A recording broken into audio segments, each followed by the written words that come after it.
Welcome to the Operation Move podcast. My name is Zoe, and this week I'm speaking to Kirsten, and we're having a bit of a training catch up, but we're also talking about some of the ways that you can set goals and keep things interesting when races aren't happening and you're still wanting to find ways to stay motivated and have fun and all of that good stuff.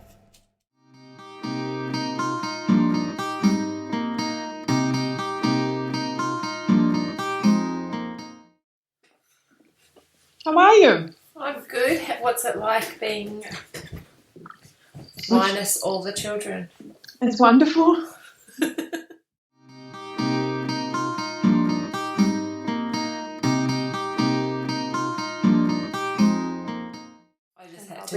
just had to bring Sunny into the office because she cries at the back door when I come out into the office. And I was like, that'd be right, get rid of the kids. Baby. And now I have baby cats to deal with, but she's finally gone to sleep now. So she doesn't have to be in here. She's gone onto her clothes mountain to go to sleep for the day. So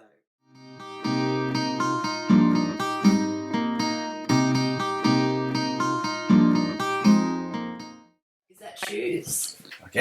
I guess it is shoes. NBA warehouse. Awesome. New Balance. Oh, are they? Yeah, it's shoe delivery. It's very exciting. Yeah, I ended up getting 2 pairs of shoes because I was like, wow, so cheap. They're work shoes, essentially. 40% off. So, yeah, obviously the plan of intercepting that before Josh got to it has failed miserably. But anyway.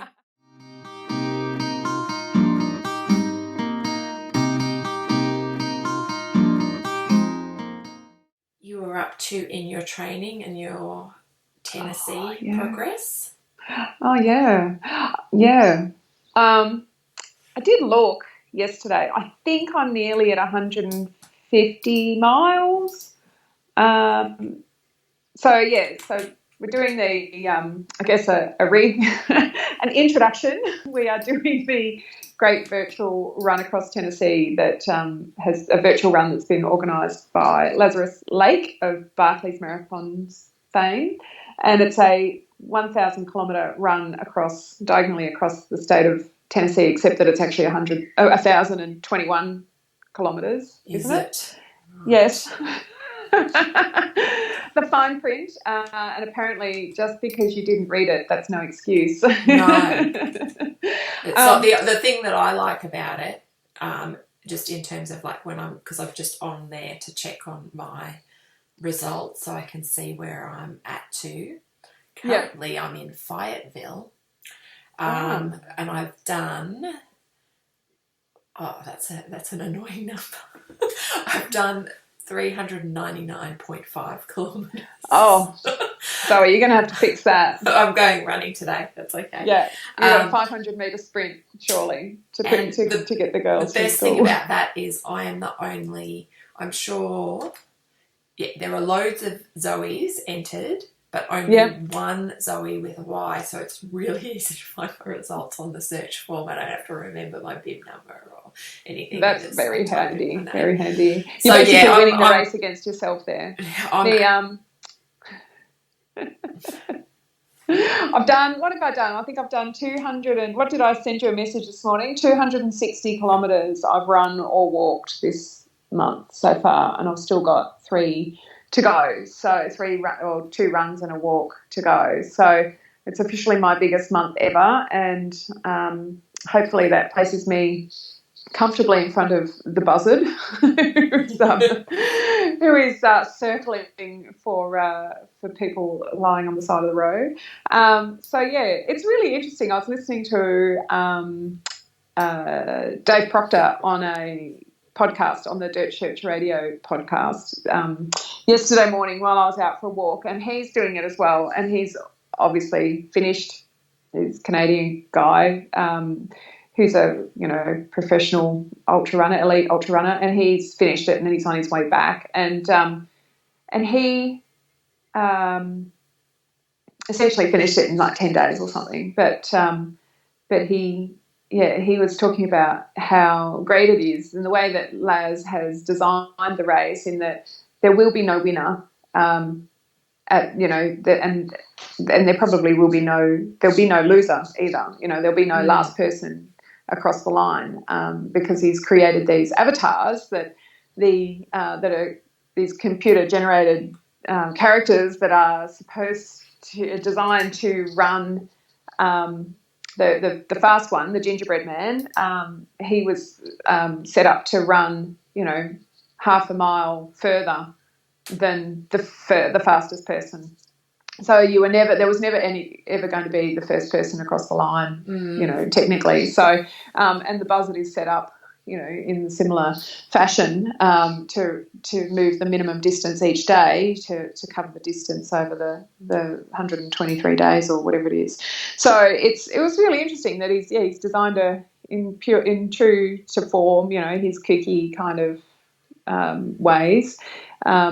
He's designed a race that has no winner. So it's really, but there's all these awesome little, personal achievement sort of things that you can get. You can just do the 1,021 kilometres and go one way, or you can do 1,000 miles, or you can do the return journey as well and do the 2,042 kilometres, which is, it's really interesting. And I worked out this morning, as I was musing on my run this morning, I worked out that it finishes the day before my run anniversary on the 31st, because my running anniversary is the 1st of September, and the race finishes on the day before that. And I thought, well, there you go. There's a nice little that can be my celebration in the year where there are no races, where everything's been cancelled. That can be my little celebration of my anniversary, to see how many kilometres how far can I go in that 4 months. So I'm trying to do the return journey, but I'm currently a little bit behind. So, and which part of it is with the sort of, like, I have been, like, the first week or so, I was sort of like getting in enough walks, but then I kind of got busy, and the problem with walking your kilometres is it takes significantly longer. It does. It takes a long time. And so I've sort of, generally speaking, my running per week would be in the vicinity of like 100 to 110. But I need to be doing more, like 115, I believe, or maybe a little bit more. So I've kind of been looking at it thinking, like maybe I should just do, like, usually I'll do weights in the afternoon. Like, maybe as part of my warm-up, I should just go do like a 2 kilometre run, in the afternoon or something like that, just so that it's not... because I really enjoy the walks, but I don't always have time for, like, to go for an hour's walk. And like, it'd probably be a little bit easier now that the kids are back at school. It's made like such a big difference to time and everything, and just like free attention. Like took the kids shopping yesterday, and I was like, last week, there's no way I would have felt up to doing that, as sad as that sounds, at like 4:00 in the afternoon to take them out for a couple of hours and do stuff. Not after having them at home all day and then to take them shopping and no thanks. So I think I'll be able to pick up a few things along the way, but it's also sort of balancing that of like you can run more, but you don't want it to sort of like... You don't want to break yourself. Like, walking in a lot of ways is better because it's then not taking away from the training I'm doing. That was my theory, and that I would walk on my rest days, and then an occasion, and after... and maybe once a week I would do a walk and a run. But it's... but you run you run 7 days a week most weeks, so you know you don't have a rest day as such where you can just, you know, instead of sleeping in, just get up and go for a walk for an hour. So because you're up running. Yeah, like because today's a recovery day, and it's kind of funny, but people are getting used to me being obsessed with new sheets, so, you know, I'm just going to forge ahead. But changed all the sheets yesterday, did a bit of a clean, you know, like with the kids back at school, just have a bit more time for that kind of stuff, and did that. And so I'm like, I'm just going to sleep in because I've got new sheets. Yeah, no, enjoy those. Like, it's a really nice little extra layer of goals, having different goals for the week. And for me, it's a nice way of introducing these walks, which I'm actually really, really enjoying, as a bit of active recovery. So I'm quite liking it. Yeah, and it was interesting. When we first started, I happened to be listening to a podcast where they were talking about what makes walking so unique in terms of movement. And a lot of what they were talking about is that, you know, even though people might not think of it as, you know, like a sort of like a cardio type exercise, it's one of the few things where you are doing something like that and it is so low intensity that it doesn't sort of like increase your cortisol or your stress response, you know. So like pretty much anything else you do, whether it's like biking or running or, you know, or rowing or whatever, is going to increase that. So it has this really sort of unique recovery quality that almost no other type of movement has. And I think that sometimes in running you can get a bit too far away from it because you spend so much time trying not to walk. You dedicate so much energy to reduce those walk breaks, especially when you first start, don't you? And you kind of get hung up on, I need to be able to run X amount of time or distance without walking. And it's like, well, actually, it's okay to walk, but yeah, to actually just go out with the I find it incredibly relaxing, and it's not exhausting at all. Like, I don't know, it hasn't made my legs feel more fatigued or anything like that. I think it's actually helping that I'm doing it on my rest days. So, I think it's and it's kind of good for your body, I think, in that if you're getting up at the same time every day, instead of having 3 mornings a week where you get up at 5 and then the other 4 mornings a week you get up at 7 or whatever. Like, just get up at the same time every day, or roughly the same time every day. That's what all that's what all the sleep stuff says too, that as much as people have been kind of socially engineered to, you know, sort of like get up early Monday to Friday and sleep in on the weekend, is actually the worst thing for you. And it's obviously even more exacerbated when you don't have a choice, when you've got like shift work and whatever else. But, you know, for a lot of us it's nice to do that. Who don't, like, as much as possible, always getting up at the same time, which then I guess also means like always going to bed at the same time. Yeah. I'm quite happy with the going to bed viso these days. I've turned around my wayward, you know, my unhealthy sleeping habits, and now I go to bed. I'm in bed by 9:10 most nights. So you're doing not necessarily sleep. You're doing the Tennessee challenge, but you're also doing a training block that's pretty sort of different for you, because you're doing like it's a 10 kilometre. It's a speed, it's a 10K PB training block, and it's really interesting because I've never actually gone and trained had a training block where I've had the intention of being faster when I finished than what I started. So, you know, I've done training blocks where I've trained for a 10K or I've trained for a half or a full or a 50 or 100. And yes, you might get a little bit faster, when you train for a marathon, you might get a little bit faster over time, but it's kind of it's a byproduct of your training, more than a desired outcome. Certainly as a beginner marathon runner, it was more about the first one was about surviving. The second one was about surviving but better, kind of thing. It was just, and I don't necessarily feel the same that I went in with the same goals of, benchmarking a run and then 8 weeks later having trained purposefully to try and make that run a faster run.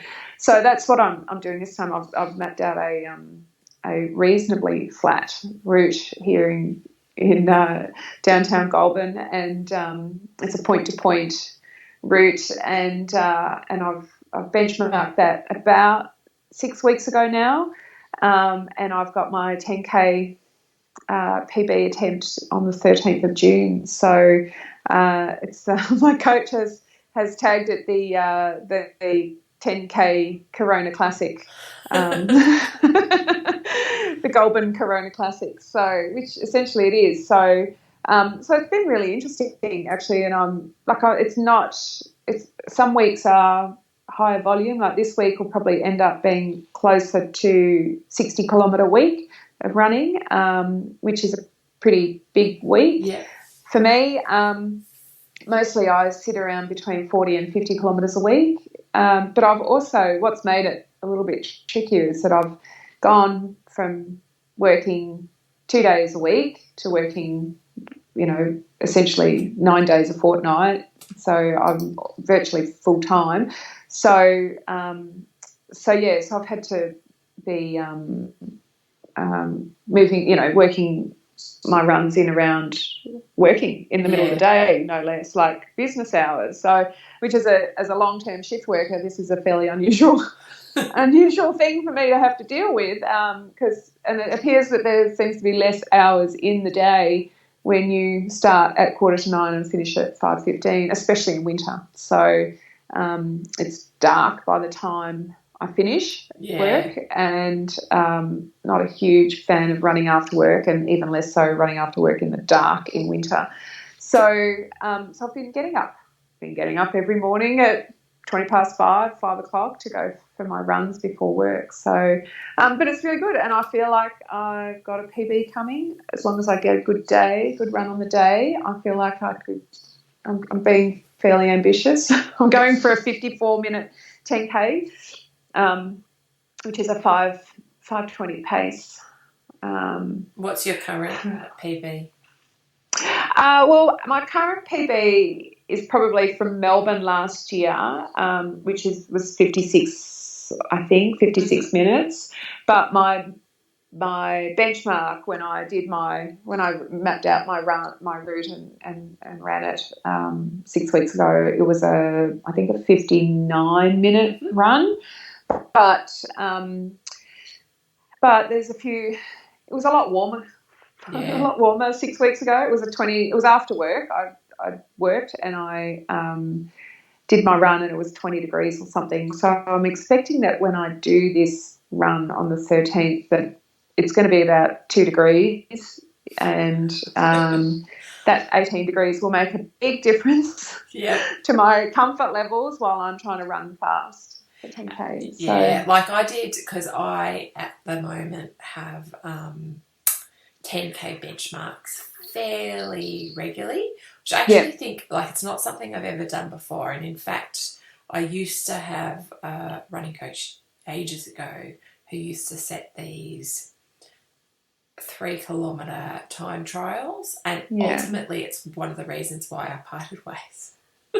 With that coach, is because I just found it too intimidating. But it's kind of interesting how important language is, because if I was seeing a 10K time trial every few weeks, well, not every few weeks, it's probably like every 4 weeks or something like that, I would probably look at that and go, I'm not doing that. But I see benchmark and I have his instructions for the run, which are definitely to just see what I feel like doing on the day, Yeah. so it's sort of like it's below that kind of like, this is not like an all out.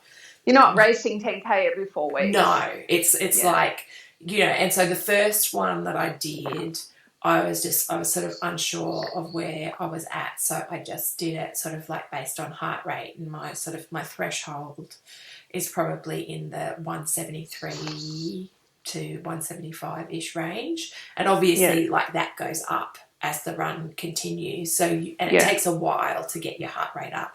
So I usually sort of aim for like by the end of the first kilometre to be at about 165. And then, by sort of like kilometre 3, sitting about 170, and then just every couple of kilometres, it's okay for it to go up by a beat or so. So by the time I finish, it's at 175, and that is sort of has been a good way for me to do it without overdoing it, and also cut back on some of those, like, is this too slow? Is this too fast? I don't know, because it's a long time period to sort of like gauge. It's a lot of thinking. A lot of thinking. And I did it thinking, like I had to be in my suburb. So I did it thinking, I'll do this. There's sort of like a 3K loop, which seems relatively flat, and I'll do that like 3 times or whatever. But in doing that,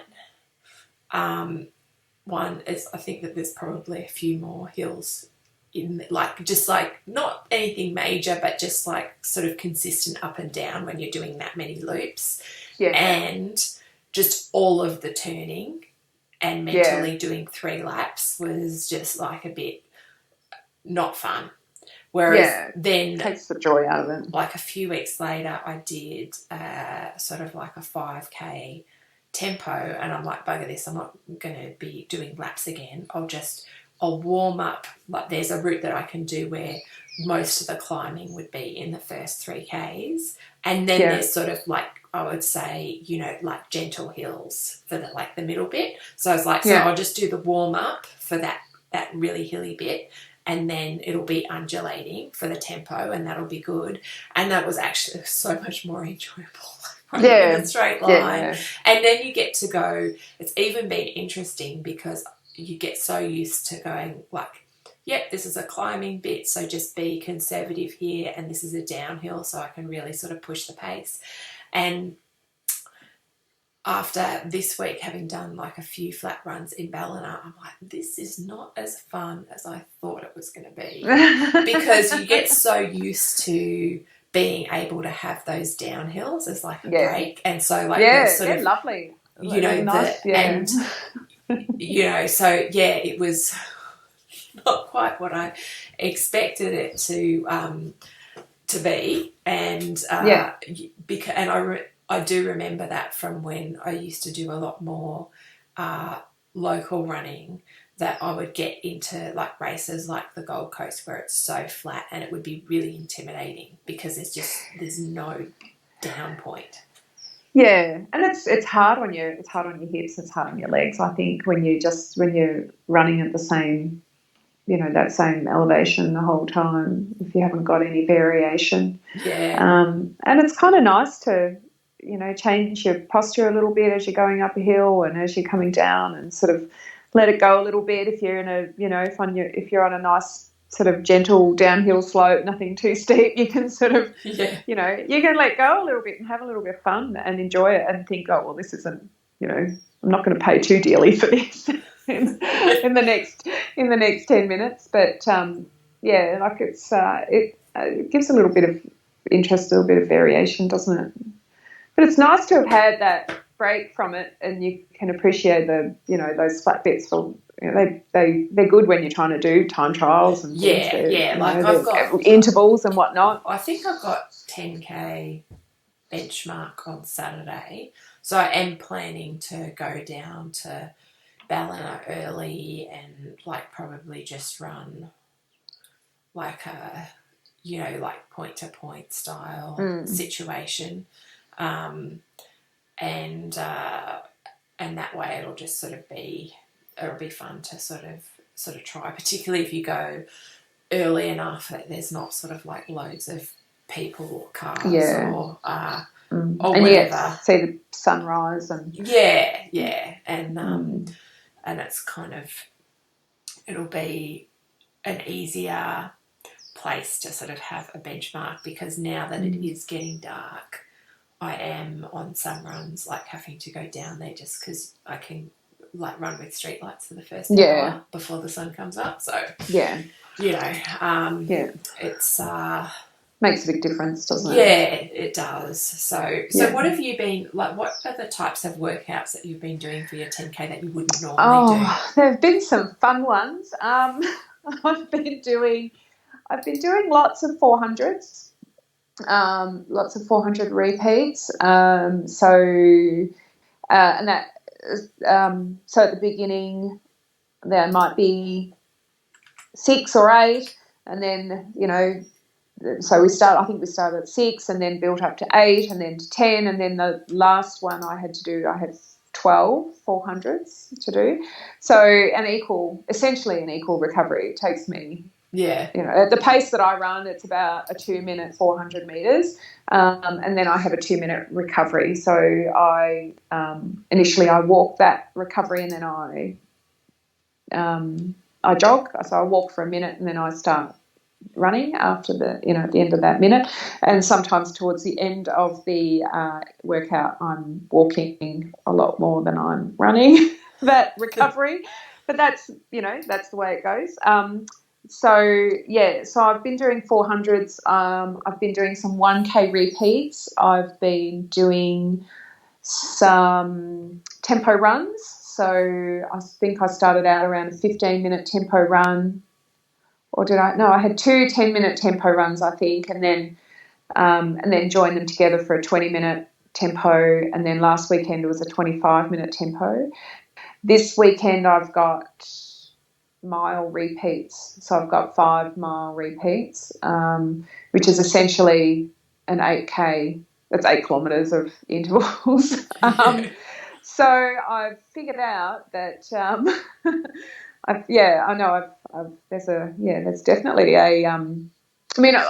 like anything you want to try and push the pace and then increase the number of times that you can push the pace, and then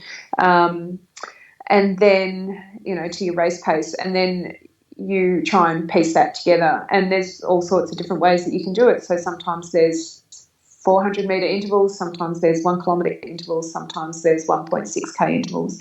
And then every now and again, you're doing a block of tempo running at race pace. So to just, but I can feel my fitness has definitely improved. And I think like it was pretty average when I first started the plan, because coming off the back of, I know we're at the end of May, but like Alpine Challenge was late November, and then December, January was basically a write-off, really, between Jack being in hospital, and then the bushfires and the heat of summer and all the smoke that we had around in January.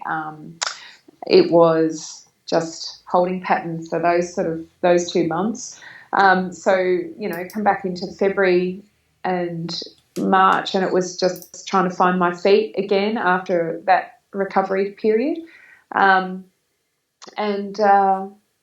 sort of had, there was ground to make up from that training, that after the event in November. So there was lots of improvement to be had, but it's just been, I think I've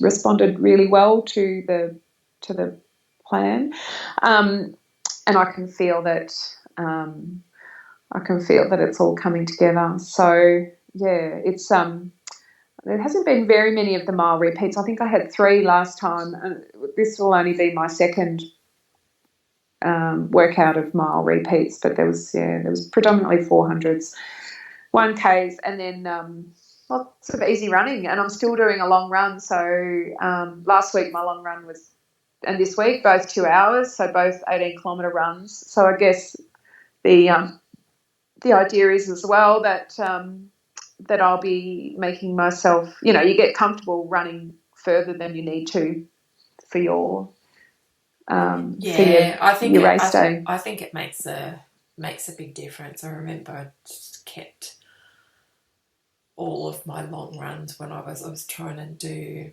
sort of like 5K and 10K training, and to sort of, I think my goal at the time was to get under 60 minutes for 10K, and I think that just, you know, like just naturally, if you have like a long run, let's say 10 kilometres, your body will sort of, and mind will start switching off at 8 and go, oh God, this is so far. And so, the last half hour of the run this morning, it was like, you know, that battle, that mind game. It's like, I've got 4 kilometres left to do. Yeah, but I want to stop now. But, you know, you just got 4 kilometres left to do. You can totally do another half hour. But I'd really like to just sit down, if you don't mind. And home's just over there. So, you know, it becomes this, I'd like to walk a bit more. No, you have to run. I'm sorry. You know, it's you can walk when you get over there. That's the concession sort of, you know, you just end up playing mind games for the last part of it. So it's definitely and it's kind of nice. Like, and 2 hours on the road is a lot further for me than 2 hours on the trail. So and getting to the trails has been a little bit difficult with the shifts that I've been, you know, the work that I've been doing, getting there in daylight hours in particular. So, but yeah, it's kind of, you know, 2 hours is a manageable distance, you know, time frame, I guess. When you are thinking about you know, still got to get home and get the kids ready for school and, you know, all that sort of thing. And it's not too far that you start questioning what you're doing. You know, too much, and it's people, it's and it's quite manageable. So I did that this morning. I had to get up at 4:30 to get it done, but you know, we've got important birthdays and things on the weekend, so I didn't really want to be doing my 2 hour run on the weekend and then having to organise and do cooking for a birthday party. So so that's where I'm at, and lots of easy running. So, you know, my days, in between my workouts are easy runs and a varying length. So I'm doing a midweek long run that's about an hour and a half as well. So that's the other side of it as well, is that I think only one of my runs each week is under an hour. So all of the rest of them are at least 60 minutes or longer. So so that's really nice to, you know, you kind of reflect on where I was a few years ago when I was like, this is, you know, I do half hour easy runs on my easy days and whatever. And now it's like, well, I'm doing an hour and a half easy run today. So, you know, it's nice to look back on how far you've come and grown as a runner. So it's kind of cool. But yeah, and it's good to have something. Like, I think that when we're talking about doing this podcast, we were sort of thinking about different things that you can do in absence of races, because although I know that there are still things that are at this stage planning to go ahead, I have a hard time believing that they won't be cancelled. Yeah. You know, like you see, obviously Sydney and Melbourne are still ploughing ahead, but one of the situations with and, you know, like most races try to do the right thing. Like Gold Coast didn't have to, technically, based on the terms and conditions and Australian consumer law, they didn't have to give refunds because they were cancelling because it was, you know, like a banned activity by, you know, government regulation. So under those circumstances, they're not required to give refunds, and they've obviously chosen to, and that is nice for everyone, but they're not required to. So if you look at something like Sydney or Melbourne, they can essentially like forge ahead knowing that they don't actually have to give anyone refunds. So there's no, from a money point of view, there's no incentive to them cancelling early. Yeah. You know, like beyond their reputation. Yeah, exactly. Exactly. Except that, consumer goodwill. Exactly. And so, like, those things are happening, but I've basically kind of, just in terms of setting my mind for the year, I'm proceeding as if nothing is happening this year. And it's also, it depends on your own personal comfort level as well, attending events like that, and what your risk assessment, your own personal risk assessment is. That, yes, the event might be going ahead and they meet all the criteria and all that sort of stuff, but how comfortable are you participating in that event? Yeah, and what kind of, like, I think that it's definitely a conversation that I've had with people is like, just because you should, because you can doesn't mean you should. And just because your risk is high in one level, like, people will often talk about like risks associated with like going to supermarkets or whatever. Doesn't mean that then you go, okay, then my risk can be equally high in all other circumstances. Like, a lot of times you're going, okay, my risk is high here, so I'm going to try and minimise my risk in all other places because I can't avoid like going to the supermarket because you're going to eat. There'd be a mutiny. So for me, even, and like some of the sort of, also like the gymnastics associated with even like getting an event like that, like, like I've seen suggestions of like people like being corralled in like 100-person sections and stuff like that. And if you've ever been to the Melbourne or Sydney Marathon, just like the logistics of that is crazy. Just insane. And admittedly, you'd have less people would be comfortable going, less international travel. And I really do feel for Sydney because it's, it's 2020, it's their 20-year anniversary. It's a really big deal. But I have trouble seeing that going ahead. So I've been sort of like looking at it as, actually what I did see, because I got an email about it, is they're doing the World Cross Country Champs in Bathurst next March, and they're also going to have like mass races for recreational runners as part of the event. Cool. So I thought so that's sort of like the first thing probably next year on my radar, which I think would be really fun because you get to go to a regional town. They've got this sort of like big elite sort of event on, and it's going to be an event for that you can participate in as well, not just spectate. So that's pretty cool. But like some of the things that I've been sort of like doing in terms of keeping it interesting, because it can be hard when you're just like, okay, you've got another run today. There's no sort of like deadline. Some people need a lot of us need to have a purpose to our running and a direction and to have a why. Why am I making myself get up out of bed and go and run in the rain? Or, why am I making myself do this? And it's okay. It's easy when you've got a goal of a concrete, a race that you've paid money to enter, you've got accommodation booked and all this sort of stuff. It's really easy to hold yourself accountable for that sort of thing because there's a start line involved. So we're moving sideways from that. It's you've got to find other ways to motivate yourself some days. Yeah, so like I've been like one of the runs that I did was just I think it was like a 25k run, and my goal with that was to see how much elevation I could get in that run, which was a lot.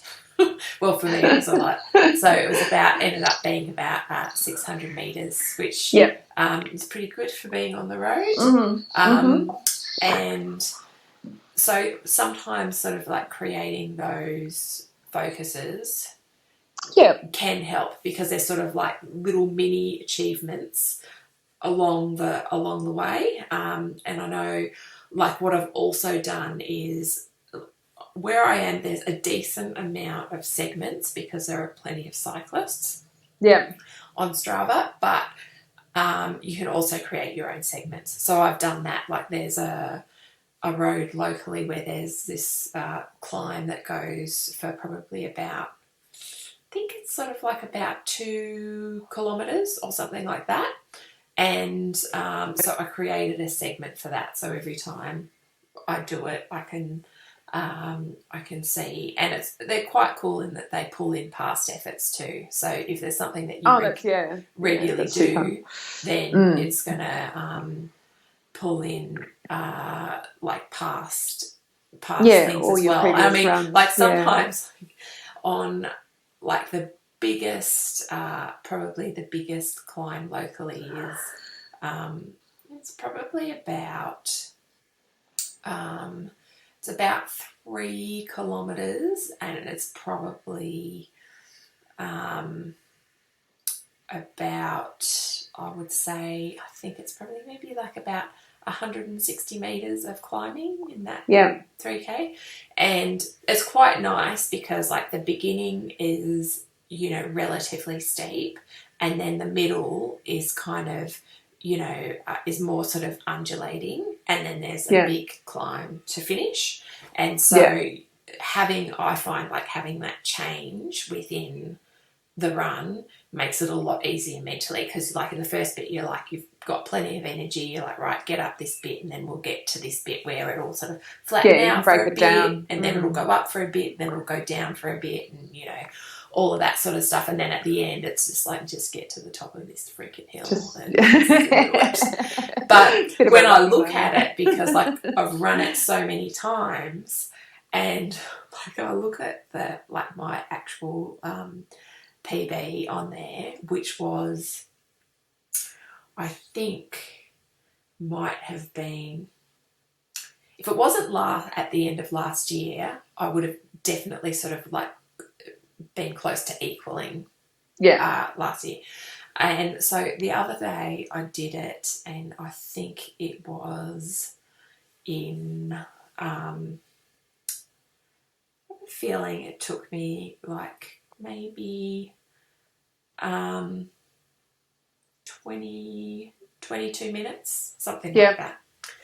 And my PB is like 19 minutes. And I'm like, I have no idea where those 3 minutes come from. Yeah. But, you know, like, I'm like, that seems really fast. But it's also really easy to, like, the 22 minutes is me attempting to keep that like with an easy zone. And so even at the time it feels like I don't really feel like I could exactly sprint up here. Like that's I'm like with my PB, like my heart rate would have been like about 170 like the whole time. Yeah. So it would have been a fairly intense effort. It's a little bit different.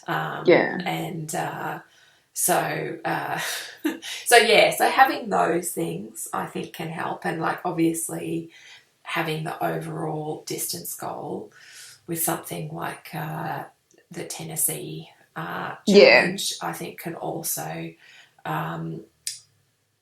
be helpful, because then all the days that you skip matter. Yeah, exactly. And you can't really afford to skip any. No. Like if you're running it, you know, I can't afford to skip any. It's, I mean, I've, for the amount of kilometres that I'm running, it's, to be able to, but it's also, it was enough of a stretch that I do have to apply myself, and I have to be aware of what my kilometres are. But it's not so much of a challenge that it's unachievable. It's a motivator to get me. I don't really need, I don't really rely on motivation necessarily to, do I want to go for a run today? It's just I'm running today. That's what I'm, it's not, I've not struggled with motivation for a long time, but when it comes to maybe doing those walks that on my, would have otherwise been a rest day, to get in those extra kilometres, that they all count, and a little bit of extra wiggle room is nice, given that you can't predict what will happen in the future. So, and it's, the finish line is virtual and all that sort of stuff. And if the universe was to conspire that something was to happen to derail it, then that's that's out of your control for the most part. But, you know, I can still pretend, you know, I can still go ahead with the intention to finish it and finish it as well as I can with as many kilometres as I can. Like, I'm not necessarily just going to stop when I get to 1,021 and just say, well, I'm not going to run for the next 3 weeks until the end of the challenge. Yeah. You know, would still be logging kilometres and things like that. And it's, and it's kind of nice. The other thing that I've really enjoyed doing last week was mixing it up a little bit by doing a point-to-point run. And that was really nice. It ruins you a little bit for other runs that are not quite so interesting or have such a delicious destination. But it's but at the same time, it's nice to be able to mix it up a little bit when you're feeling like things might be a little bit of a chore. Then to make it a little bit more fun and give your run a purpose of its, you know, give it a higher purpose. Even if it's breakfast or lunch, you know, it's. If you're going to run to get there, then, you know, that just adds an extra element to it as well, I think. Yeah, I've done that a couple of times. Like, I've done point to point and then been picked up, and it is really nice to, you know, to not have that sort of like not to be doing out and back or be doing a loop and just, you know, you just sort of get to sort of like keep running for as far as you're going to run for, and then somebody waiting with a car and potentially some food or a burrito at the end is, you know, like, and Josh was saying, he said, oh, you know, I'm happy to do that anytime. You want to do that? And I'm like, really? Well, you might regret that sentiment later on when you're doing it every week. But I would do that every week. If I could run to my breakfast once a week, I would. Even if it's nearly 20 kilometres, I would totally do that. It's just, you know, trying to organise it's a little bit of a shit like show, but that's okay. At this stage, you know, like Riley is always keen on getting out of the house, so she's an easy sell on coming to pick me up. And Piper's old enough that for the, you know, half hour or whatever it is, she's fine to be at home on her own for that period of time. So that works out quite well, and it's also quite good around here in that, like, there's the highway, but there's usually like back roads that you can go to like the main sort of destinations without having to do the highway part. The verge of the highway. It's not pleasant. I don't really enjoy running next to all that traffic. And I was like, the one, you know, the route into town for me is it's not really a busy road, and it's got a nice white verge, so I can move over when there's trucks and things like that coming. But and that's the other thing. Like, I hadn't done that route for a long time. I hadn't run into town in probably 2 years, I think. Just you know, the circumstances and whatnot just didn't allow for it.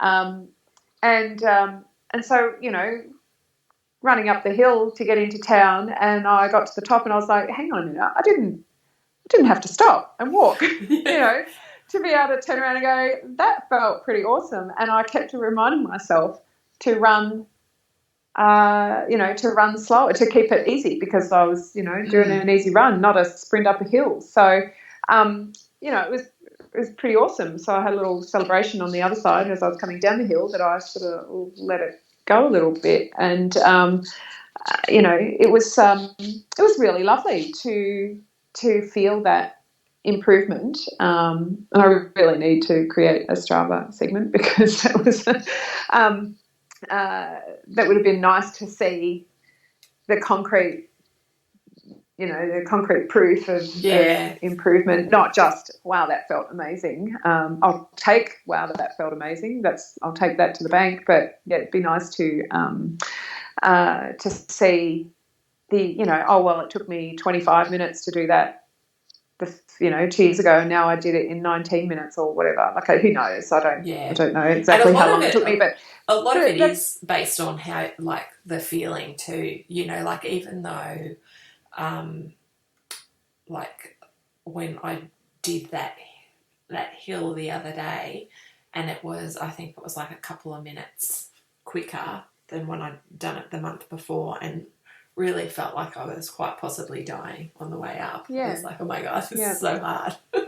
And when I did it a month later, it felt like there's always like at that like last sort of steep hill and past. I think the last time I did it, I felt like I'd be quicker walking this. Like I'm not moving anywhere. Might actually be going backwards. And then when I redid it, I was just running up, and it wasn't like easy, but I felt super comfortable. And so for me, that was probably a bigger difference even than the, you know, like the time difference. It was like, wow, this feels completely different. Yeah, absolutely. And there's lots of, you know, there's lots of ways, you know, you can create your Strava segments, or you can run to breakfast or whatever, but there's loads of virtual races that are out and about, or you can create your own event if you want to.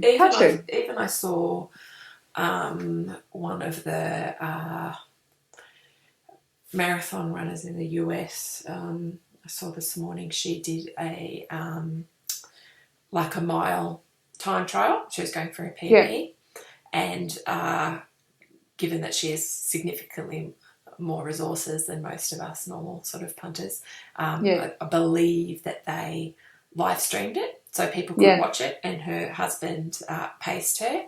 At the end, he looked like it probably was a bit harder for him.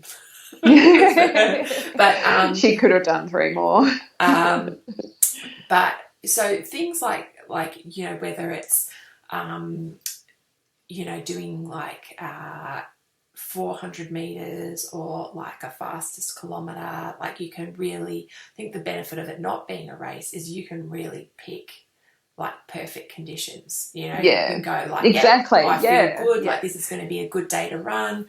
I can mark out this kilometre which is like nice and flat and straight, and I'm not going to have to turn or like stop or worry about traffic or whatever, and I can just see like how fast I can go for that, or for 400 metres or 200 metres. I was very irritated. I'm going to have to find a way to get rid of it, because the other day my GPS had a little snafu, and it thought that I did like 400 metres in 60 seconds. Which would be like a 30-second I have to PB figure out how to me. get. I've got one of those as well, which has basically destroyed my PB credential, like my possibility of achieving an actual PB on Strava.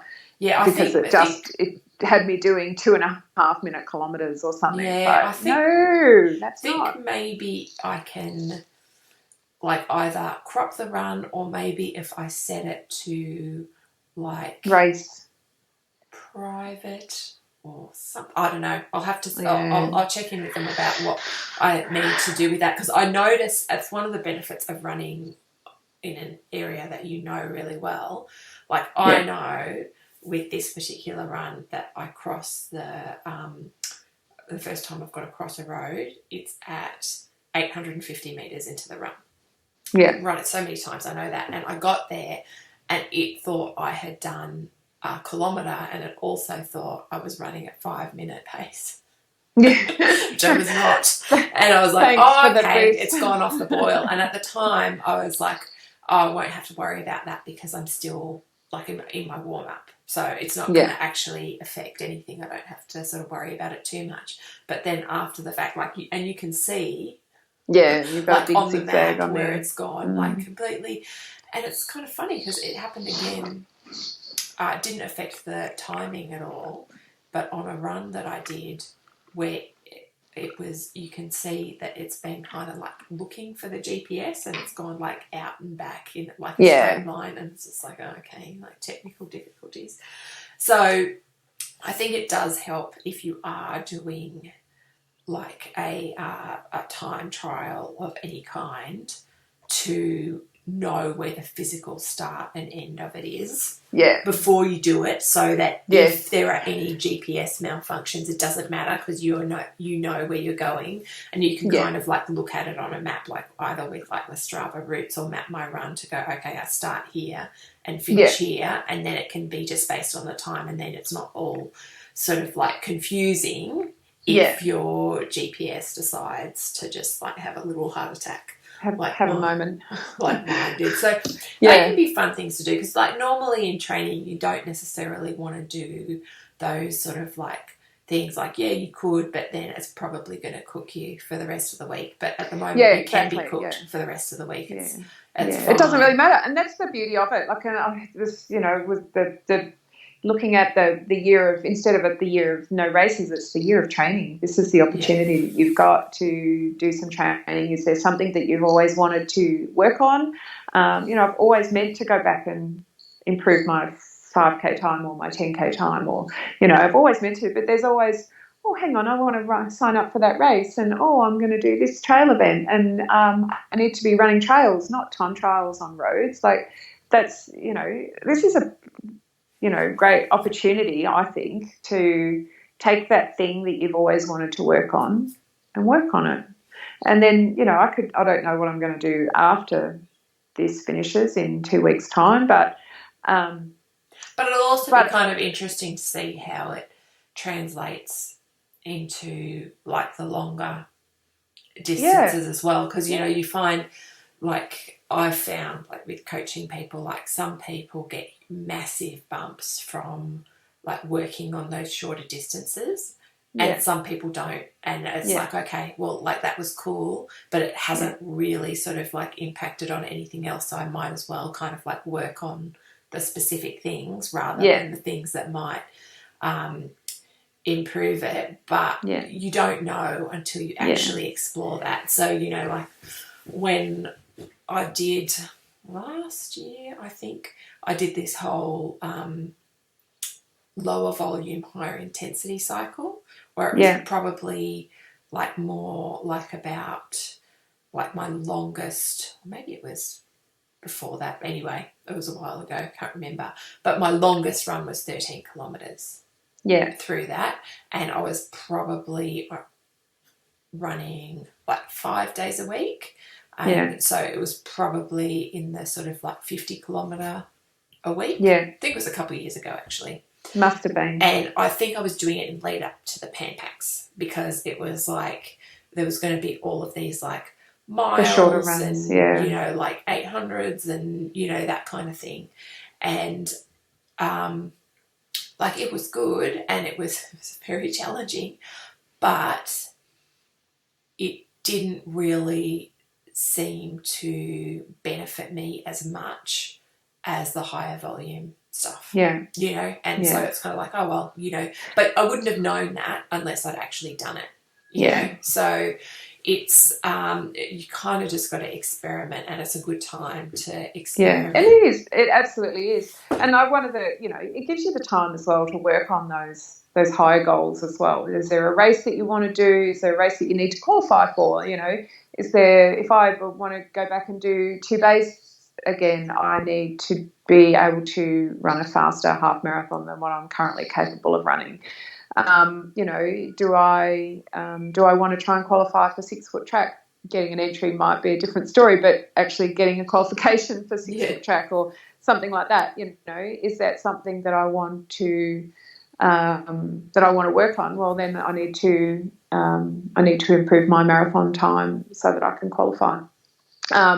And there's so many goals out there that it doesn't necessarily have to be based on a race this year. But is there, are there adventures that you want to have that you can start prepping for now in what you're doing on a daily basis? Because some of those big adventures take a lot of time and preparation. Like you've got a lot of groundwork to do to build up to being able to do that thing that you want to do. So don't waste this time now. Like think of it in terms of you're investing in that thing that you want to do next year in whatever month, June, July, whatever. You want to run that 100K race, or you want to do that fast half marathon, or you'll just you can still build towards those longer term goals for sure. And none of it's wasted. Incorporate that volume now. It's sort of like it just takes a lot of time to sort of expand and, and everything like that, and, and just sort of and to do it safely, gradual yourself. building, and, it just, like, a lot of times it takes, like, probably about, once you introduce a stimulus, it probably takes like about 3 to 4 weeks for your body to adapt to that. And so if you think about that, it's sort of like you can see like how slow it is, like, over the course of a year to sort of, like, impact on that, so it's like, I would probably say that it's taken me a couple of years to get comfortable, like, where going from, like, where my top distance through across the week was probably about 70, and that was sort of like a push. Yeah. Whereas now 100 is pretty comfortable. But that's probably taken a couple of years. Like, when I first started making that change, it's like I was like putting, like, I was having like cold baths with my legs, and it's just like, and it takes time for your body to adapt. So, and you don't want to force it too fast, I don't think, because that's when you end up injured and or hating it. And I remember being thrilled when I first started running that I was running, 20 kilometres a week, or you sort of, you're like, woohoo, I can run 30K a week now. And then, last year I was like, oh, hang on a minute, I'm running between 40 and 50K a week. That's, and then you look at it this year and you think, oh, hang on, I had 5 weeks in a row where I was running 50 kilometres plus, and it's, I wasn't training for anything necessarily. And it's really nice to see those gradual improvements. And, it would be nice to get to the point where I can run 60 kilometres a week and have it feel good. Or that if I, at the end of this 4 months of running across Tennessee, that in fact I'll be able to take one of my walks that I'm doing each week and turn it into an easy run. So I'm actually running 6 days a week instead of 5. Like, if you currently run 3 days a week and your goal is to be able to run 5 days a week, then use this time to start building up. That, you add in some walks, or you add in an extra 30-minute easy run once a fortnight, and then, you can build up, and in 6 months' time you'd be running your 5 days a week that you want to run. It's a remarkable opportunity that we have. Really, it's kind of a gift. The gift of Corona. You can really experiment with sort of. You can muck around with stuff, and it's not going. You like haven't got a race that you've spent $150 on an entry for, that you don't want to mess up your expected time, or the time that you want to run it, or your training block that you don't want to interrupt, and things like that. Like, you've got this amazing opportunity, and for the events that the longer you go, the more recovery you need on these longer events. So if you like running 50K events or 100K events, you have, probably become resigned to the fact that you have to allow, 6 weeks recovery after that event. And so by the time you take into account your taper and your recovery, you're looking at a 2-month block, at least, where you're not making improvements, or you're not able to do the running that you like to do.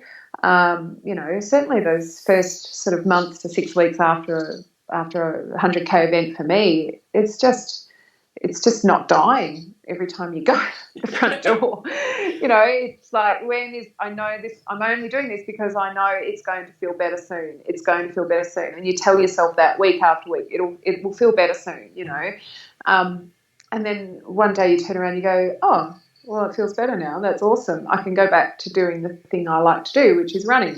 So, it's the recovery. It can take a big chunk out of your year, out of your running time. So, you can aim for more consistency with lots of other little layers to your goals underneath, which I think is a really great opportunity. So, and it's good to keep in mind too, like, having some of those other things, like, I'm going to do a really hard, fast kilometre, or I'm going to do this big kind of like adventure run with like all this elevation. It's a great way to incorporate some recovery into your year, because also like the trap of not having any races is that you don't have those natural like relief points. The ebb and flow in the year, where you normally go, oh, okay, cool, I'll eat a whole bunch of food, I'll chill out on the couch, I'll sleep in, and mentally and physically you need breaks. Those breaks, even if you don't have sort of like, because a lot of times races are like kind of like, quote, give people permission to have that downtime. Time off. Yeah. So you probably also want to incorporate that. Like that's something that I've been talking with a few people I coach too, like particularly when they've like been putting in some really big weeks and it's been really fantastic, but it's also like, okay, we need to work in some kind of like recovery points in here. Yeah. Because otherwise you're going to get to the end of the year and you're just going to be mentally trashed, because it's just... you're going to be fried. Yeah. And so usually it's sort of worked out by going, oh, I've got this virtual event here, and it's like, cool, we'll create a taper for that. Like, and most of it will be mini taper and mini recoveries, because we don't need the same kind of level, but at least it sort of like creates that sort of like balance, and it's not just like this continuous like more. And you can't be match fit all the time. Like you can't be ready to go on that half marathon or marathon or 50k or whatever at the drop of a hat. You can't maintain that level of I mean, if it's a stretch for you to be able to run that distance at that pace, or to run that, to be doing, I mean, if you're routinely running 30 plus kilometre long runs on the weekend, then, if someone said next week, would you like to run a marathon, you're probably in a better position than most for people, to be saying, actually, yes, I would like to do that. Thank you for asking, But if you're struggling, if you're sort of having to push yourself to get to a 2-hour long run, or, whatever, on the weekends, then, maybe it's okay to have that time off. And, and I mean, training cycles are cycles for that exact reason, that we don't want you ready to run. You don't need to be ready to run a PB all the time, or to be able to, duck into an event should one happen to arise out of the ashes. You can take that opportunity for some rest and recovery, and to work on those 1% things as well, to work on, to do your yoga, or work on your nutrition, or do your stretching and your rolling, or your body maintenance, or whatever it is that you want to do. They're all things that make a difference, and not one of them is a wasted effort at all. And it's stuff you can do in front of the TV watching Netflix, or you can listen to podcasts or watch YouTube or whatever while you're doing it. And I do find that sort of stuff, because I've been trying to, my focus probably for the last month has been, it's often those things that will fall off. Like I'll do the run, I'll do the strength training, but then, and sometimes it is like you'll get to the evening and like, do I want to do yoga, or do I just want to go to sleep? And sometimes sleep wins, and that's fine. But like working in like set times for things, like if I sort of set it up as like, oh, I'll do this mobility activation before I start my weights, that way it definitely happens. And it has a set time for it, rather than me getting to like 10 o'clock at night going, okay, well, I've got to go to bed now. And probably yoga is a harder thing, because my preference is to do it before bed, because it's like quite a nice thing, like quite a relaxing thing before bed. But I think that it's just one of those things where it's really easy to be watching something on TV and then be like, oh, okay, like now it's 10 o'clock. If I do yoga, that's 10:30, and I could probably use that extra 30 minutes of sleep. So I have actually been thinking about, instead of doing it right before bed, like either doing it as soon as I put the kids into bed, which would be in between like 8:30.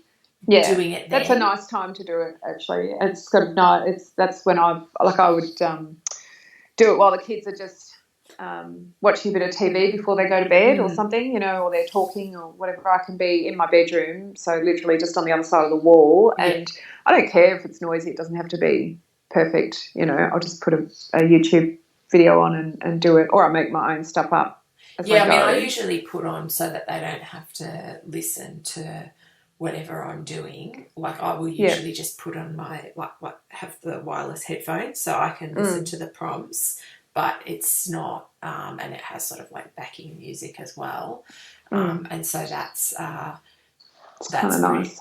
pretty easy. Although I probably need like a proper yoga mat. Like I use like just a rug, but it does like slip around a little bit. Yeah. But the problem with yoga mats is it's just like the cats love to claw them to death. Yeah, I keep mine rolled up under rolled up so that they can't. Because it's it makes a big difference. Having a nice yoga mat makes a huge difference because then you don't slip and you don't you're not trying to grip. Have a bit more knee padding, you know, like sometimes the rug's a bit hard on the knees and I need to get like a pillow or something. So I think that having those sort of like, you know, like connecting one habit to another thing, like this happens before this, or then it kind of like take it out of that, like, oh, I meant to do that, but now like it's bedtime and it's important that I must sleep. Like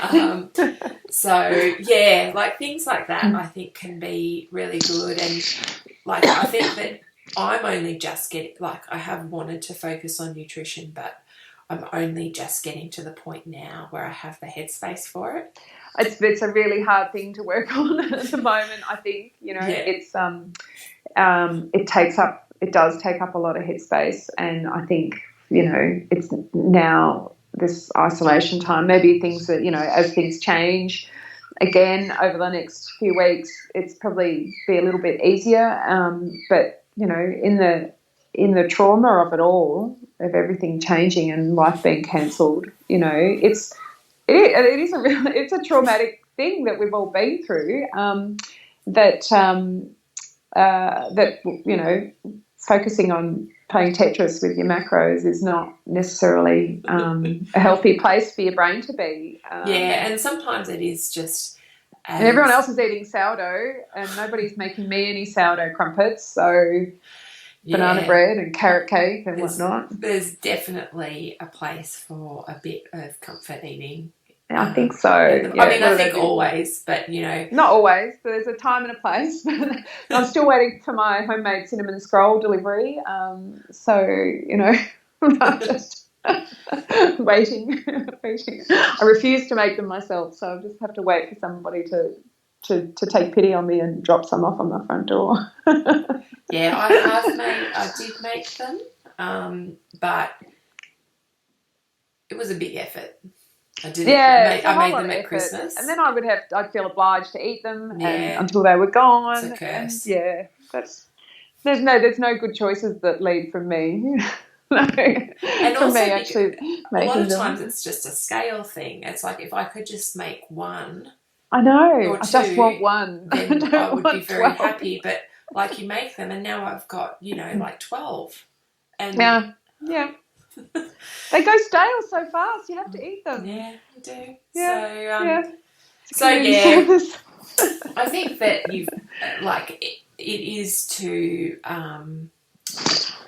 like I really liked that thing that I've seen shared a few times about like picking your battles and then putting some of those battles down because you've got too many. Yes. And, you know, like I think that like part of it for me has been just being like going, okay, like this is what I want to focus on this week and sort of like seeing where I get with that, but also being really comfortable with the fact like of being, you know, sort of much more relaxed in other areas. So, you know, like if the kids are having 2-minute noodles for dinner or, you know, like whatever. Cereal. There's only so many things you can carry around at any given time, I think. And they're saying there's only so many spoons in the drawer. So, you know, spend them wisely. It's Because when you can't be doing all the things all the time, because you've got to go with grace, don't you? You've got to go gently with yourself as well as. And I think that, say for example, if, like I was planning, I think last week I had planned to do like 5 days of yoga and I did one. Yeah. And I think that that's not problematic, but if I got really down on myself about it, that would be problematic, So it's just kind of recognising and going, okay, well, like we're making one's better than none. This adjustment, and like I'm just starting to get back into like what my normal sort of like wake up time is. Like now that the kids are at school in general, my preference is to run before I take them to school. Just because I like it. It's beautiful weather for running during the day, but it just eats up a lot of time. It does. It sure does. In terms of where they're at school and it's like a great time to be getting, like work done and that kind of stuff, and just having that really sort of concentrated time. So if I can do the running, like either as an evening run when they get home, as long as I leave within enough time that I don't lose the light, or, doing it first thing in the morning. And I've certainly noticed on those times when you have that tight turnaround where like I haven't gotten to the run until the evening, and I do it and I feel awesome. And then I go out the next day and I'm like, oh, it's so hard. Yeah, so essentially it's a split run because you haven't had that full recovery. Yeah, exactly. And it's hard but you've got to get back on, if you prefer to run in the morning or if you normally run in the morning, then you've got to get back on track somehow. But it's hard. That first one, if you're running at 6 o'clock one afternoon and then you're turning around to run at 5 o'clock the next morning, it's that's essentially it's the same run. Yeah, exactly. The second part. So, it's hard. It's for sure. It's and so I don't think that there are any sort of like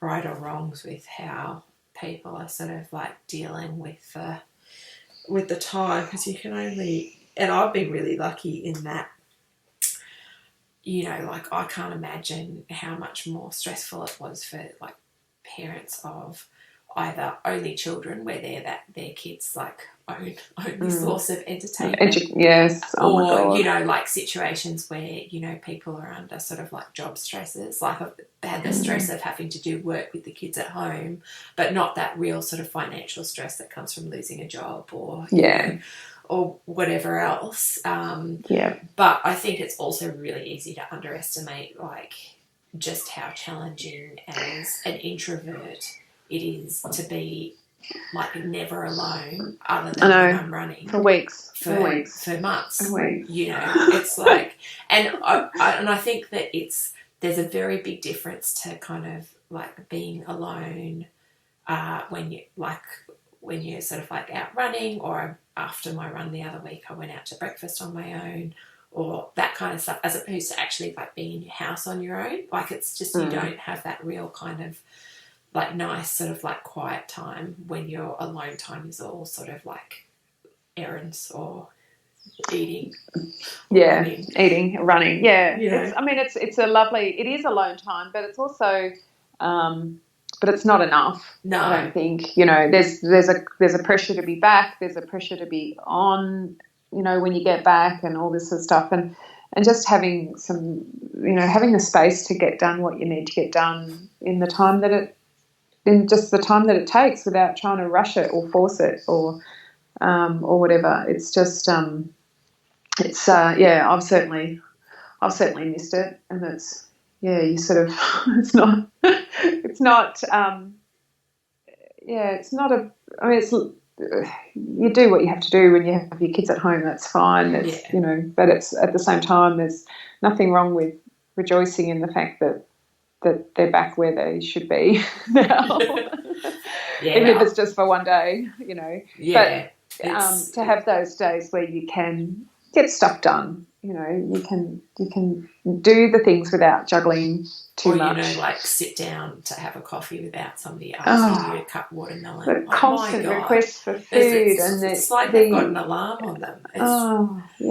It's crazy. I do love them, but I'm so tired of hearing about Pokemon and whatever. It's just Super Smash Bros. And I think the TV is actually really pleased to have a break today. It hasn't been on all day. It's amazing. So it's nice to have a bit of quiet, I have to say. Yeah, it's good for your soul. It's certainly I've never liked the idea of homeschooling, and that opinion was 100% confirmed, especially given that I wasn't even doing anything close to what anyone could ever refer to as homeschooling. I do. I can't. I just can't. I don't have that. Not for four of them. No. I'm more than happy for them to be educated at school, I have to say. It's it's not good for family relations. No. All these people who, grown closer to their family and all this sort of stuff during lockdown, it's like, well, I'm working a lot more. I can't seem to get anything done when I'm home. So, that's fine. And everybody, we don't want to have yet another argument about school, so let's just not talk about it. Yeah, no, that's... not doing it. I'm glad that is... Let's play Lego. over, and I'm also glad that we don't, I saw a couple of Sydney schools had to get shut down because of a couple of positive cases, and I was like, thank God I live regionally. It's like... Yeah, I know. Look, I don't know. Who knows what's going to happen moving forward? It wouldn't be nice to... I think that's the hardest part of it all, is there's this lack of control, this lack of being able to tell what's going to happen next, because you can't predict what's going to happen next. And look, we may end up back homeschooling again. We might do. We might end up, who knows? But it's sort of... it's all just there is no way of knowing what's going to happen, which is really difficult. But at the same time, you do what you have to do, because that's what we do as parents, isn't it? Yeah, and I think that if we had to sort of go back, I would probably be even more clear with the teachers that we weren't doing anything. Yeah. Because my kids are of an age where I don't really perceive it as mattering, because they're in primary school. So, if they miss 6 months to a year, I do not think that it would disadvantage them in any way. It's not, And because they're not the only ones. Yeah. They're not. This isn't happening in a bubble. This isn't happening in isolation. This is happening to kids all across the country.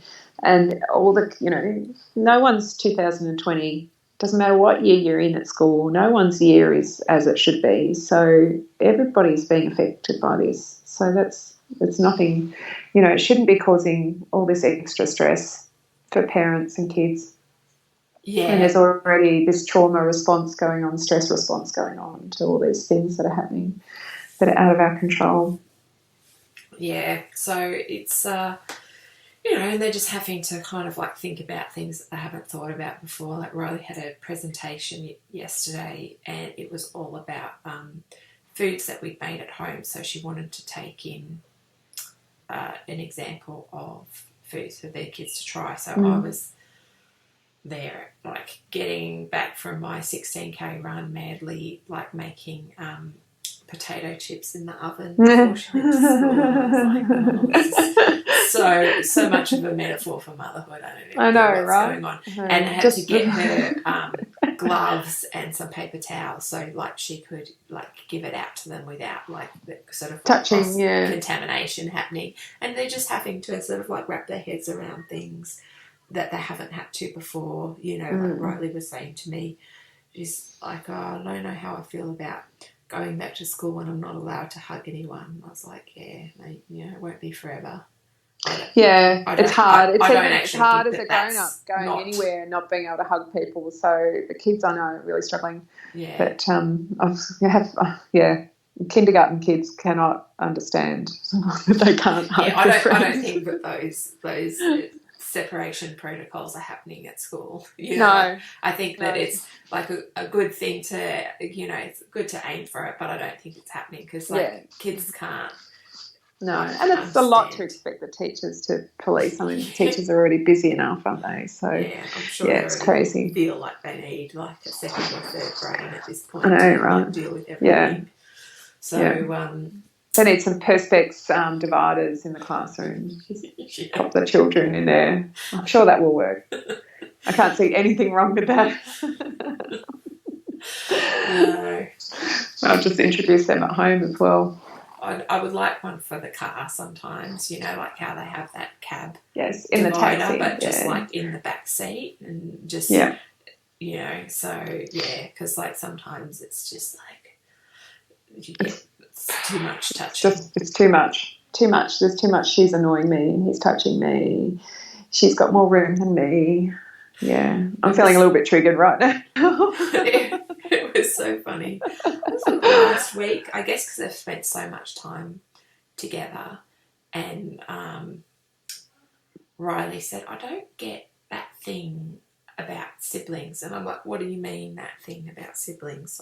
And she's like, "That thing where they're like supposed to hate one another." She's probably watched like far too many YouTube something or others about siblings who can't stand one another, and she's like, because Piper's just like my best friend. Oh, isn't that beautiful? I love that. And gorgeous. and it's I think it's probably also more tough on Riley with this happening this year because it's her, year 6. Yeah. So, wanting to enjoy that last year, and somebody who is me forgot to pay for their school photos. Oh. And so she got home and yesterday was really upset about that. And it's like, it's okay. Like, they have the photos. I just have to get in contact with them, pay the exorbitant fee for searching for them, and it'll be fine. Yeah. And, because everyone likes making money, so... I know, right. Yeah, it's not like they're going to say no. Yeah, ours were cancelled. They were cancelled just before, because all this was happening, so they were due to go ahead, and next thing you know, 95% of the students are not at school that day. So they had cancelled them.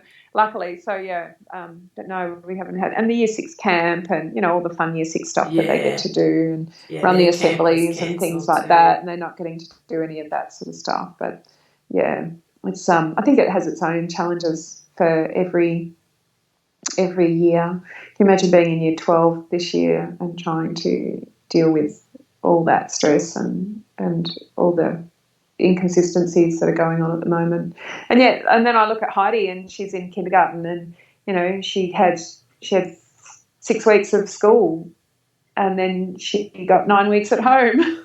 She's like, so she gets to the end of every week. She's like, so am I done? Like, is that it? Do I go to school next week? It's like, yeah, you do.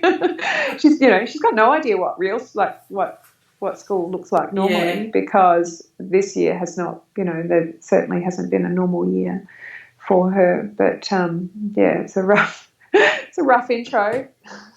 You just get to school full time and they take it away from you again. So and it's so hard with kindergarten, because that's what they need, is like that routine, consistency. I remember it was really challenging. I think it was when Piper was there and her teacher was pregnant, and so like it's nothing you can do anything about, but just like those interruptions with like when she needed her doctor's appointments and whatever, to have a casual teacher come in, and all of that sort of stuff. It was just, and given how she was sort of like feeling generally a bit insecure about being there, it just made it that year really quite challenging, really rough. So yeah, you know, like, but it's, what can you do, I guess? It's just... Yeah, I know, right? You just got to help them try and roll with the punches, don't you? Just try and go with it. Not get too hung up on the details about what's happening. One of the really nice things that I found, like, Piper was quite enraged by the fact that they talked about phases and then they've just gone from 1 to 5 days. She's like, what is this shit? You know, they talk about phases. There are no phases. I've been ripped off. Yeah. But it has been so great in terms of, like, not everything not having to sort of like jam pack everything into short periods of time. So yesterday going, like, I can do some stuff like in the house and I don't have to kind of like wedge everything into like this one day, and I can just be a little bit more relaxed and probably far more productive, because you have that sort of that de-stressing that happens with like not having to be on 24/7, and then you all of a sudden have headspace for things that you may or may not have been procrastinating on doing for many weeks. And so like it's been really good that way. So I think that I was tomorrow, which is Friday, yes, tomorrow is Friday. I believe it's Friday. I'm hoping it's Friday. I think we're going to go out for lunch. Nice. It's crazy. Nice. So yeah, it's just, even though like there's always more stuff that you can potentially do, there's just been a lot more places to put it. Yeah, absolutely. It's not quite so much of I have to fit these 6 things into this one day because these are the things I can't do with children around, or it's easier to do with, you know, when they're at school or whatever. But it's much easier. I've got to make cupcakes this afternoon for school tomorrow. That's the other thing I've forgotten on to do. But that's I can do that this afternoon when the kids get home from school. They're not going to benefit from being made at 1 o'clock as opposed to being made at 7 o'clock. So and those baking things are like, it's really easy to do with. Like, there are some things that I look at and like that I'm like, that's a like kid at school activity, and then other things are like, oh, that's a good thing that I can do. I can do that in the kitchen without, you know, at home. while they're eating dinner. I usually put like weights in the category of things that are easy enough to do when they're at home, because I can just go into the garage. But then sometimes I'll be just about to start doing, like the other day, it's about to start doing some 50-kilo back squats, which is pretty heavy for me. And they walked in and like wanted to have like this conversation with me while I got the weight on my back, and so I was like trying to like finish up the conversation so that I could like do probably doing single squats at that stage. So I just had to do one, but obviously didn't have like a strong understanding that me just standing there with the weight on my back was not like the most easy or comfortable thing to do for an extended period of time. And it's, you know, you kind of need to concentrate. And talking while back squatting is not necessarily an easy thing for anybody. So they just they come in for the cuddle and you're just like, no, I'm a bit sweaty now. We can do that later if that's okay.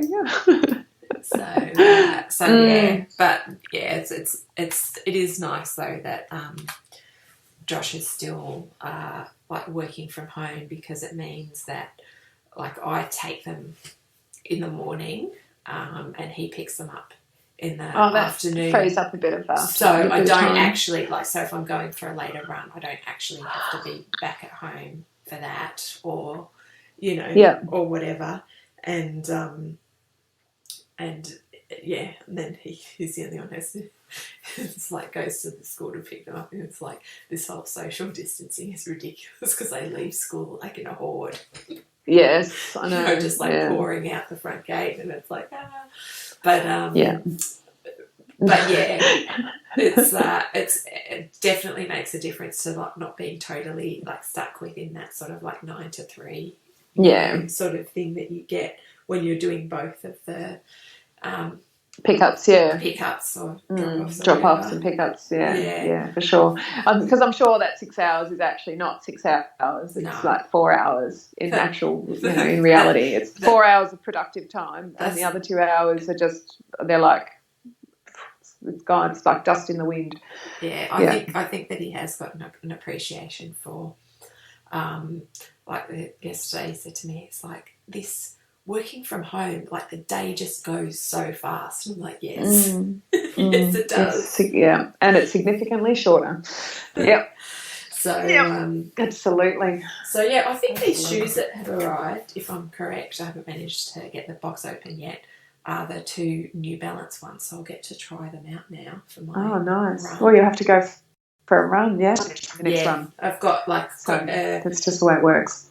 Got a recovery run today and an easy run tomorrow, so that I'll be nice, like all sort of ready to go for which is actually quite one of the quite nice things about the current sort of training cycle is that it's pretty much like you have Wednesday always feels like, even though it's at an easy sort of effort, it always feels kind of hard to run 16Ks after you've done the workout the day before. So even though it's at a low intensity, like mentally, it always like takes a bit to get going for that sort of 16K. Yeah. But having like that, and then I always have Thursday and Friday as easy runs, makes a difference sort of going into the weekend, because then you've got, like, I've always got the sort of some kind of a workout on the Saturday and then the long run on the Sunday. So it's kind of quite nice to like have those pockets of intensity together. So you kind of have like nice stretches of easy stuff, and then, Well, you get to go into those harder runs a little bit more rested, don't you? Yeah, exactly. So it's been quite good that way, and you just usually have like a couple of those easy runs that will feel like absolute rubbish in between it. Like, it's guaranteed. It's all good, get it out of the way. Although yesterday I did think, I think I just really need to like roll out the calves. Like it felt less like I was fatigued and more just like my muscles were a bit tight. Anyway, disappointing. I will let you get to lunch. Lunch is next, yes.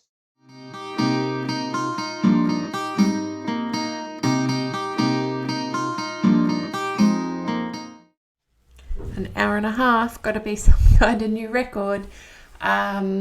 So that is it for this week. Thanks to Kirsten for spending time with us on her first kid-free day in months and months, and she had to dash off because she was getting calls from schools, and definitely had to eat because she had such a big run that day.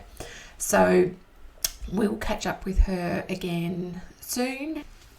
A lot of it just depends on us marrying like my schedule and her shift work schedule, and sometimes it doesn't work out as well as you might hope. So that's it for this week. There's a bonus episode on Patreon that you can check out. That's at patreon.com/opmove, and which I will link up in the notes for this episode. And I will catch you next week.